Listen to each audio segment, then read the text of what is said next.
داور یہ وہ احان ملک تو نہیں ہے جس کے بارے میں تم لوگوں نے بتایا تھا، یہ تو کوئی اور ہے جس کی آنکھوں میں عمل کے لیے بے حد محبت اور فکر ہے، جسے عمل کے سامنے کچھ نظر نہیں آتا، جس میں کوئی انا نہیں۔ روحی نے بے یقینی کے عالم میں کہا، ہاں مگر احان ملک پر یقین نہیں کیا جا سکتا، یہ اس کی چال بھی ہو سکتی ہے اچھا بننے کی، داور بے تاثر لہجے میں بولا۔ روحی اور داور ایک طرف کھڑے تھے، عمل مسلسل چکر لگا رہی تھی، احان ایک طرف چیئر پر بیٹھا ٹیک لگائے آنکھیں موندی ہوئی تھی۔ داور تم خود غرض ہو رہے ہو، روحی احان پر نظریں جمائے ہوئے داور سے بولی، مطلب کیا ہے تمہارا؟ روحی کھل کر کہو۔ داور پوری طرح روحی کی طرف متوجہ ہوا، کیونکہ تم عمل سے پیار کرتے ہو اس لیے تم احان پر یقین نہیں کر سکتے، کیونکہ تمہارا پیار تمہیں احان پر یقین نہیں کرنے دیتا، روحی داور کی آنکھوں میں دیکھتی ہوئی بولی۔ اور یہ جو تم سب کہہ رہی ہو میں بھی کہہ سکتا ہوں، تم خود غرض ہو رہی ہو، تم احان کے بارے میں یہ سب اس لیے کہہ رہی ہو کہ تمہاری راہ کا کانٹا صاف ہو جائے۔ روحی شاکڑ ہوئی داور کی بات پر، کیونکہ داور بہت تلخ ہو رہا تھا، اس کی ایسی عادت نہیں تھی، اور وہ جو بھی تھا عمل احان سے ڈیورس چاہتی ہے، احان اسے دے نہیں رہا، جس دن احان نے اسے ڈیورس دے دی عمل اس نام نہاد رشتے سے آزاد ہو جائے گی۔ روحی داور کی محبت پر طنزیہ مسکرائی، مانا کہ عمل کی آنکھوں میں احان کے لیے محبت کا کوئی رنگ نہیں، کوئی جذبہ نہیں، عمل کی آنکھوں میں ایک ہی جذبہ ہے، وہ ہے نفرت کا، مگر وہ بھی صرف احان کے لیے، جو بھی ہے وہ صرف احان ملک کے لیے۔ عمل کی ہر تکلیف ہر دکھ کا مداوا صرف احان کے ہی پاس ہے، جس دن عمل کے اندر معاف کرنے کا ظرف آ گیا تو عمل کی زندگی میں سکون آ جائے گا، ویسے بھی ایسے، ورنہ وہ ایسے ہی تڑپتی رہے گی۔ داور ایک دوست ہونے کے ناطے ہمیں عمل کی مدد کرنی چاہیے، اسے اس تکلیف سے نکالنا چاہیے۔ بے شک تمہیں میں کم ظرف و خود غرض لگ رہی ہوں، صرف سب کو سکون میں دیکھنا چاہتی ہوں، عمل سکون میں آئی تو تمہیں بھی شاید سکون مل جائے اسے مطمئن دیکھ کر، کیونکہ اصل خوشی تو محبوب کی خوشی ہوتی ہے۔ روحی داور کو دیکھتی ہوئی ایک ایک لفظ صاف دل کی گہرائیوں سے بولی تھی۔ داور روحی کی باتوں پر صرف گہری سانس بھر کر رہ گیا۔ احان نے ایک دو دفعہ عمل سے بات کرنے کی کوشش کی، مگر عمل نے احان سے کوئی بات نہیں کی تھی۔ احان عمل کو اس حالت میں چھوڑ کر نہیں جانا چاہ رہا تھا، عمل کو ایسے دیکھ کر وہ تڑپ رہا تھا، عمل کی ایک طرف کھڑی مسلسل رو رہی تھی۔ داور عمل کے لیے کافی لے کر آیا، جو عمل نے فوراً پکڑی تھی۔ احان یہ دیکھ کر اندر تک چل گیا تھا، احان کی آنکھیں پل بھر میں سرخ ہوئی تھیں۔ عمل کے کافی گرانے پر احان ملک کے ہاتھ پر اتنی جلن نہیں ہوئی تھی جتنی داور کے ہاتھ سے عمل کو کافی پکڑتے دیکھ کر ہوئی۔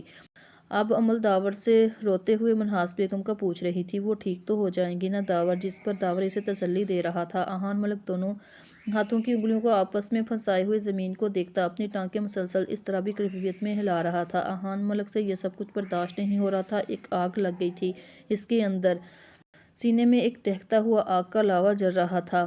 احان ملک ابھی بھی گھر آیا تھا، اس ٹائم صبح کے 9 بج رہے تھے۔ منہاس بیگم کی حالت اب خطرے سے باہر تھی، عمل یہ سن کر کافی ریلیکس ہوئی تھی۔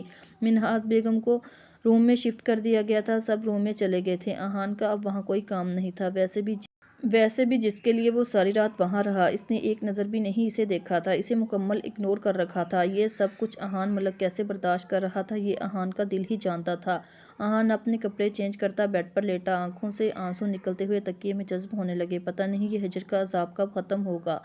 احان نے آنکھیں بند کرتے ہوئے سوچا۔ منہاس بیگم کی طبیعت سنبھلنے کے بعد داور 2 فلیٹ لیے تھے، ایک اپنے لیے اور ایک منہاس، روحی اور عمل کے لیے۔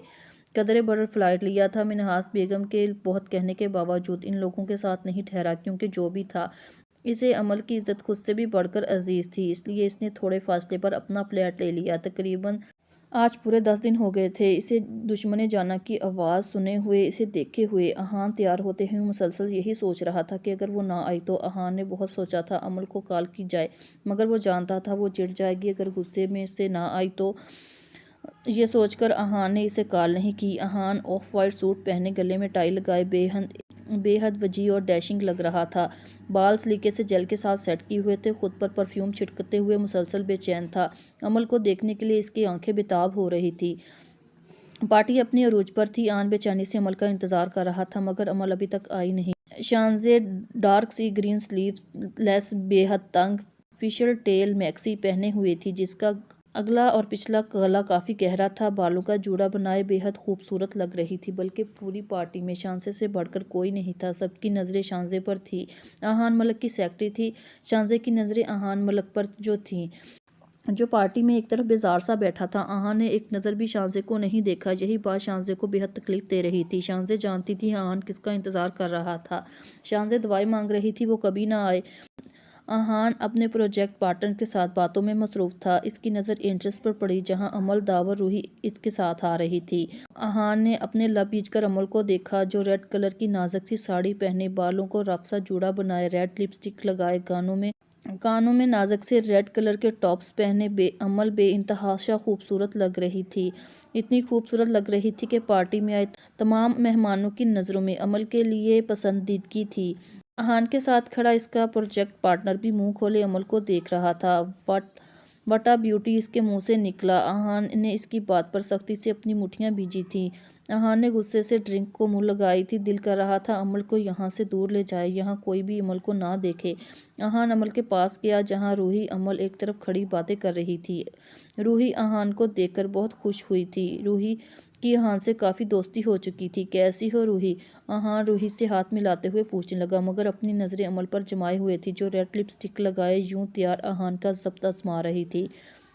امل نے احان کو دیکھ کر اپنی نگاہیں پھیر لی تھی۔ روحی امل کو احان کے پاس اکیلا چھوڑ کر احان کو آنکھ ونک کرتی وہاں سے چلی گئی تھی۔ اس بیہودہ ڈریس کے علاوہ کوئی اور ڈریس نہیں ملا پہننے کو۔ امل احان کے ڈریس کو تنقیدی نگاہوں سے دیکھتا ہوا بولا، اس ڈریس کو ساڑی کہتے ہیں جو تمہیں کبھی بہت پسند تھی۔ امل منہ بناتے ہوئے بولی تو احان کے لبوں پر مسکراہٹ دوڑی تھی۔ چلو شکر ہے تمہیں یہ بات تو یاد ہے مجھے ساڑی بہت پسند تھی ورنہ تمہیں برے وقت کے علاوہ کوئی وقت یاد نہیں۔ یعنی یہ ساڑی تم نے میرے لیے ہی پہنی ہے؟ احان امل کو دیکھتے ہوئے شرارتی لہجے میں بولا، میں کیوں پہنوں گی تمہارے لیے؟ ہاں تمہیں آگ لگانے کے لیے پہنی ہے ورنہ تمہیں دیکھ کر لگ رہا ہے وہ تمہیں اچھی خاصی لگ چکی ہے۔ امل احان کو دیکھتے ہوئے مسکرائی تھی۔ احان نے امل کی بات پر کہکا لگایا، ویسے مجھے نہیں پتا تھا کہ تم میرے بارے میں اتنا سوچتی ہو۔ اب دیکھ لو مجھ سے نفرت کے علاوہ تم نے ان 4 سالوں میں کیا کیا ہے۔ ان 4 سالوں میں ہر پل تمہارے ساتھ رہا ہوں، ہر پل تم نے مجھے یاد کیا ہے، چاہے نفرت کا جذبہ ہی صحیح مگر ہر پل صرف احان ملک ہی تمہارے قریب رہا ہے۔ یہ پارٹی اس کے لیے ہے تم جو مجھے سوچ کر الباس کا انتخاب کیا ہے اور تم پھر کہتی ہو تم میرے ہونے سے نہ ہونے سے کوئی فرق نہیں پڑتا، بلکہ اصل میں تمہیں آج بھی احان ملک کی ہو۔ میری نفرت نے تمہیں کسی کا ہونے نہیں دیا، آج بھی تم صرف میری ہو۔ اور جہاں تک اس لباس کے لیے مجھے آگ لگانا چاہتی ہو تو تم پوری طرح کامیاب ہو چکی ہو۔ سچ میں اپنی بیوی کو یوں دیکھ کر مجھے آگ لگ چکی ہے۔ احان امل اوپر سے نیچے تک گھورتا ہوا بولا، واٹ ایور، مجھے کوئی فرق نہیں پڑتا، آپ کچھ بھی سوچیں مسٹر احان ملک۔ مگر امل یہ کہتے ہوئے داور کی طرف چل دی جو دور کھڑے امل کو دیکھ رہا تھا۔ احان ایک ٹیبل پر بیٹھا امل کو اپنی نظروں کے اثار میں لیے ہوئے تھا، بلکہ جلے دل اور زخمی مسکراہٹ کے ساتھ امل کو اتنا سجا سورا دیکھ رہا تھا جو کب سے داور کے ساتھ مسکرا کر باتیں کر رہی تھی۔ یہ سب احان کی برداشت سے باہر ہو رہا تھا مگر وہ برداشت کر رہا تھا۔ اس کی سزاؤں میں سے ایک سزا شاید یہ بھی تھی۔ احان امل کو دیکھ رہا تھا جب امل کی نظر احان کی طرف اٹھی۔ امل نے مسکراتے ہوئے احان کو دیکھا، پھر داور کو کچھ ہنستے ہوئے کہا اور داور امل ڈانس فلور کی طرف بڑھ گئے۔ احان نے تعجب بھری نظروں سے امل اور داور کو ڈانس فلور کی طرف جاتے ہوئے دیکھا۔ امل اور داور کپل ڈانس کر رہے تھے۔ امل داور کے شولڈر پر ہاتھ رکھے مسکراتے ہوئے ڈانس کر رہی تھی۔ احان کی برداشت بس یہیں تک کی تھی۔ احان نے اپنی سیکرٹری شانزے کا ہاتھ پکڑے ڈانس فلور کی طرف گیا۔ اب احان اور شانزے ہاتھوں میں ہاتھ ڈالے ڈانس کر رہے تھے۔ احان کی خونخوار نظریں امل پر ہی تھیں جو داور کے ہاتھوں میں ہاتھ ڈالے ڈانس کر رہی تھی۔ اس نے مکمل طور پر احان کو اگنور کر رکھا تھا۔ احان کی نظریں امل کی بیک پر پڑی تھیں۔ امل کی بیک پر تل احان کو مزید آگ لگا گیا۔ چینجنگ پارٹنر، احان نے جلدی سے امل کا ہاتھ پکڑ کر خود کو قریب کیا تھا۔ مسٹر احان کیا بدتمیزی ہے، امل دبے لہجے میں کرائی۔ بدتمیزی تو میں نے ابھی دکھائی نہیں، ابھی دکھاؤں گا۔ احان دبے لہجے میں کراتا ہوا امل کے جوڑے میں ہاتھ ڈال کر اس کے بال کھول چکا تھا۔ احان یہ کیا کیا تم نے، میرے بال کیوں کھول دیے؟ امل احان کو غصے سے گھورتے ہوئے بولی، کیونکہ تمہاری بیک پر تل دیکھنے کا حق صرف مجھے ہے، مجھ سے برداشت نہیں ہو رہا تم یوں نمائش کر رہی ہو۔ احان مسکراتے ہوئے امل کو آگ لگا گیا، اور یہ جو تم کرتی پھر رہی ہو یہ مت بھولو، آج بھی تم میرے نکاح میں ہو، بیوی ہو میری، میرا رشتہ آج بھی تم سے بہت گہرا ہے۔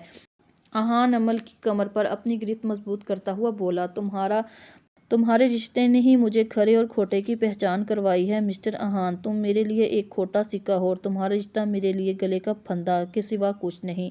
امل بے رحمی سے بولی تو احان نے مسکراہٹ سمٹی تھی، ماتھے پر بال گہرے ہوئے تھے۔ یہ کیا ہوا مسٹر احان، ابھی تو میں نے کچھ کہا ہی نہیں اور آپ کا یہ حال، جب کہوں گی تو پتہ نہیں کیا حال ہوگا۔ امل طنزیہ مسکرائی تھی، جو بھی ہے امل، تم جو بھی ہے عمل، تم کچھ بھی کہو، سچ یہی ہے، تم آج بھی میری بیوی ہو۔ احان اطمینان سے بولا، سچ بولنا کمال نہیں ہوتا، سچ سننا کمال ہوتا ہے۔ یہ سچ ہے تمہاری بیوی ہوں، یہ بھی سچ ہے تمہاری بیوی ہونا میرے لیے ذلت کے سوا کچھ نہیں۔ امل مسکراتے ہوئے بولی۔ احان ملک کا اطمینان اور سکون غارت کر گئی۔ امل خود کو احان ملک کی گرفت سے آزاد کراتی وہاں سے چل دی۔ شاہزادے نے نفرت بھری نگاہوں سے امل کو دیکھا اور جب سے یہ پارٹی میں آئی تھی احان ملک کو اس کے علاوہ نظر ہی کچھ نہیں آ رہا تھا۔ شاہزادی گہری مسکرائی تھی کیونکہ آج امل کے لیے اس نے اسپیشل سوچا تھا۔ آج کی رات امل کے لیے بہت یادگار بننے والی تھی۔ امل ایک ٹیبل پر بیٹھی جوس پینے لگی جو ابھی ویٹر اس کے لیے لایا تھا۔ جوس پینے کی تھوڑی دیر بعد امل کو شدید چکر آنا شروع ہو گئے۔ امل کی حالت عجیب ہو رہی تھی۔ امل کا بدن خطرناک حد تک تپ رہا تھا۔ امل کو وہ تپش پاؤں سے سر تک محسوس ہو رہی تھی۔ امل کو شدید بے چینی ہو رہی تھی۔ اتنی سردی میں امل کو پسینہ آ رہا تھا۔ امل نے ایک نظر سامنے حال میں دوڑائی۔ امل کو سب گھومتا ہوا محسوس ہوا۔ امل نے گلاس اٹھا کر زمین پر پھینکا۔ ایک پل کے لیے سب متوجہ ہوئے، دوسرے ہی پل پھر سب اپنی اپنی باتوں میں مصروف ہو گئے۔ صرف شاہزادی نہیں امل کی حرکات اور سکنات دیکھ رہی تھی۔ شاہزادی مسکراتے ہوئے امل کو دیکھ رہی تھی۔ بس تھوڑی دیر امل، پھر تمہارا یہ خوبصورت روپ یہاں پارٹی میں ہر موجود شخص دیکھے گا۔ احان ملک دنگ رہ جائے گا۔ آج کی رات کے بعد تم کسی کو منہ دکھانے کے قابل نہیں رہو گی۔ احان ملک ایک ٹیبل کے گرد بیٹھا ہوا تھا۔ امل کی باتوں نے احان ملک کو بے حد دکھی کر دیا تھا۔ امل کی باتیں ہمیشہ ہی اس کے دل کو بے حد زخمی کر دیتی تھی۔ احان ملک اپنا ڈرنک کا گلاس منہ کو لگائے ہوئے حال میں نظریں دوڑا رہا تھا۔ نظر جانے دشمنوں پر گئی۔ احان نے خود سے عہد کیا تھا اب وہ امل سے کچھ نہیں کہے گا اور نہ ہی اس کے پاس جائے گا، مگر امل کے معاملے میں اس کا عہد اتنی دیر ہی قائم رہ سکتا تھا۔ وہ چاہ کر بھی امل کو اگنور نہیں کر سکتا تھا۔ احان نے امل کو دیکھا، کچھ عجیب سا محسوس ہوا۔ امل ایک طرف کھڑی سب کو عجیب نظروں سے دیکھ رہی تھی۔ امل نے اپنے بالوں کو لپیٹ کر جوڑا بنایا۔ اب امل اپنی گردن پر ہاتھ پھیر رہی تھی اور لمبے لمبے سانس لے رہی تھی۔ امل نے اپنی ساڑی کے پلو کو اتارنے کی کوشش کی مگر پن ہونے کی وجہ سے امل کے کھینچتے ہوئے کے باوجود وہ الگ نہیں ہوا۔ احان ملک یہ دیکھ کر ایک لمحے کی ہزاروں حصوں میں امل کے پاس پہنچا۔ اب امل کانپتے ہاتھوں سے اپنی ساڑی کی پن اتار رہی تھی۔ امل یہ کیا کر رہی ہو؟ احان نے امل کے پاس جا کر اسے پن ریموو کرنے سے روکا۔ احان تم؟ امل نے مخمانی نگاہوں سے احان کو دیکھا اور پھر مسکراتے ہوئے احان کے گلے لگ گئی۔ امل کیا ہوا تمہیں؟ احان پریشانی کے عالم میں بولا۔ امل مسکراتی ہوئی احان سے لگ ہوئی اور اپنی ساڑی کا پلو ایک جھٹکے سے کھینچا۔ اس سے پہلے کہ امل کی ساڑی کا پلو امل سے الگ ہوتا احان نے امل کو ایسا کرنے سے روکا، اسے خود کے قریب کرتے ہوئے اپنے سینے میں بھیجا۔ امل احان سے الگ ہوئی، اس کے چہرے کو تھامتی کس کرنے کی کوشش کرنے لگی۔ احان کو امل کی حالت دیکھ کر فوراً سب کچھ سمجھ آ گیا۔ پارٹی میں سب اب امل کی طرف متوجہ ہو گئے تھے۔ احان امل کو باہوں میں اٹھائے باہر کی طرف لے گیا۔ داور یہ دیکھتا ہوا باہر آیا۔ احان کیا کر رہے ہو؟ امل کو کہاں لے کے جا رہے ہو؟ داور نے احان کو روکنے کی کوشش کی۔ داور پیچھے ہٹ جاؤ، امل کی طبیعت ٹھیک نہیں ہے۔ امل خود بھی احان کے اثار سے نکلنے کے لیے مچل رہی تھی، بار بار یہی کہہ رہی تھی چھوڑو مجھے بہت گرمی لگ رہی ہے، مجھے ٹھنڈے پانی سے نہانا ہے۔ احان تم نے امل کے ڈرنک میں کیا ملایا؟ داور نے احان کے چہرے پر مکہ جھاڑا تھا۔ احان امل کو گاڑی کی پچھلی سیٹ پر ڈال کر گاڑی کو لاک کرتا ہوا داور کی طرف بڑھا۔ داور میں نے کچھ نہیں کیا، میں کیوں کروں گا؟ بیوی ہے میری، میں اس کی عزت اس طرح۔ احان نے داور کو سمجھانے کی کوشش کی۔ احان میں تمہیں اچھی طرح جانتا ہوں، تم ایک کمینی فطرت رکھنے والے انسان ہو، تم کچھ بھی کر سکتے ہو۔ امل کو تمہارے ساتھ نہیں جانے دوں گا۔ داور یہ کہتا گاڑی کی طرف بڑھا ہی تھا، احان نے داور کو کالر سے پکڑ کر اسے دھکا دیا۔ امل کی طبیعت ٹھیک نہیں ہے۔ امل کی طبیعت ٹھیک نہیں ہے، اس کی جو حالت ہے اسے میں تمہارے ساتھ جانے نہیں دے سکتا۔ احان نے داور کے منہ پر مکہ مارا تھا۔ داور احان گتھم گتھا ہو رہے تھے۔ پارٹی سے بہت لوگ باہر آ چکے تھے۔ روحی نے آ کر دونوں کو الگ کیا۔ داور احان تم پاگل ہو چکے ہو، تم دونوں یہ کیا کر رہے ہو؟ امل کا سوچو، اس کی طبیعت ٹھیک نہیں۔ احان جلدی سے گاڑی کی طرف بڑھا، گاڑی سٹارٹ کرتا ہوا وہاں سے بھاگ گیا۔ داور بھی جلدی سے اپنی گاڑی کی طرف بڑھا، روحی بھاگتی ہوئی داور کے ہمراہ ہوئی، داور کے ساتھ فرنٹ سیٹ پر بیٹھ گئی۔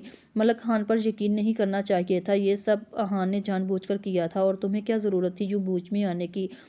داور روحی پر دھاڑا۔ داور وہاں کتنے لوگ جمع تھے، میڈیا بھی تھا۔ تم لوگوں کی وجہ سے عمل کی عزت پر حرف آئے۔ لوگ طرح طرح کی باتیں کرے عمل کے بارے میں باتیں کر رہے تھے۔ اگر تھوڑی دیر اور یہ سب کچھ جاری رہتا تو پتہ نہیں کیا ہوتا۔ روحی تحمل سے داور کو سمجھاتے ہوئے بولی، کچھ بھی ہو روحی، پتہ نہیں احان کا اس سب سے کیا مقصد ہے۔ داور پریشانی کے عالم سے اپنی گاڑی کی سپیڈ بڑھائی تھی۔ احان نے داور کو پیچھے آتا دیکھ لیا تھا۔ احان نے اپنا راستہ بدلتے ہوئے داور کو ڈاچ کیا تھا۔ احان عمل کو لے کر ایک ہوٹل میں رکا۔ احان عمل کو باہوں میں اٹھائے ہوٹل کے کمرے میں داخل ہوا۔ عمل کو بیڈ پر لٹایا تو عمل نے احان کے کالر کو کھینچتے ہوئے بیڈ پر گرایا اور خود اس کے اوپر ہوتے ہوئے احان کو کس کرنے لگی۔ عمل کی یہ حرکتیں احان کا دل زوروں سے دھڑکا رہی تھی۔ احان اپنے دل پر ہزاروں پہرے بٹھائے عمل کو خود سے دور کرنے لگا، مگر عمل شاید ایسا نہیں چاہتی تھی۔ عمل احان کے چہرے کے ایک ایک نقش کو دیوانوں کی طرح اپنے لبوں سے چھونے لگی۔ عمل خود سپردگی کے انداز میں احان کے سینے کے ساتھ لیٹ گئی۔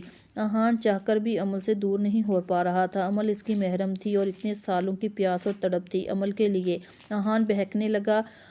احان عمل کے ہونٹوں پر جھکتا اپنی ہر حد پار کر گیا۔ احان عمل کے کندھے پر بکھری حالت میں سو رہی تھی۔ سکون تو احان کی رگو جاں میں بھی اتر گیا تھا، مگر احان صبح کا سوچ کر پریشان ہو رہا تھا۔ جب عمل کو ہوش آئے گا تو وہ کیا جواب دے گا؟ بے شک عمل کی اس سب میں رضامندی تھی، مگر یہ بھی سچ تھا وہ ہوش میں نہیں تھی۔ احان نے عمل کے ماتھے پر اپنا شدت پر لمس چھوڑا اور سینے کے ساتھ لگائے سونے کی کوشش کرنے لگا۔ صبح عمل کی آنکھ کھلی تو خود کو احان کی باہوں میں پایا تو وہ اس وقت احان کی شرٹ میں ملبوس تھی۔ عمل ایک جھٹکے سے احان سے الگ ہوئی۔ اپنی حالت دیکھ کر اسے اچھی طرح اندازہ ہو گیا رات کو ان دونوں کے بیچ کیا ہوا تھا۔ عمل ایک جھٹکے سے بیڈ سے اٹھی۔ عمل ڈریسنگ کے سامنے جا کر خود کی حالت دیکھی۔ کمرے میں پڑا باز اٹھا کر عمل نے شیشے پر دے مارا۔ احان شور کی آواز سن کر ہڑبڑاتا ہوا اٹھ بیٹھا۔ عمل اپنے بال دونوں ہاتھوں میں جکڑے چیخیں مار رہی تھی۔ احان ایک ہی جست میں عمل تک پہنچا۔ عمل کیا ہوا؟ احان عمل کو باہوں میں لیتے ہوئے بولا۔ مزید ناولز کے لیے ہمارے چینل کو سبسکرائب کر لیں۔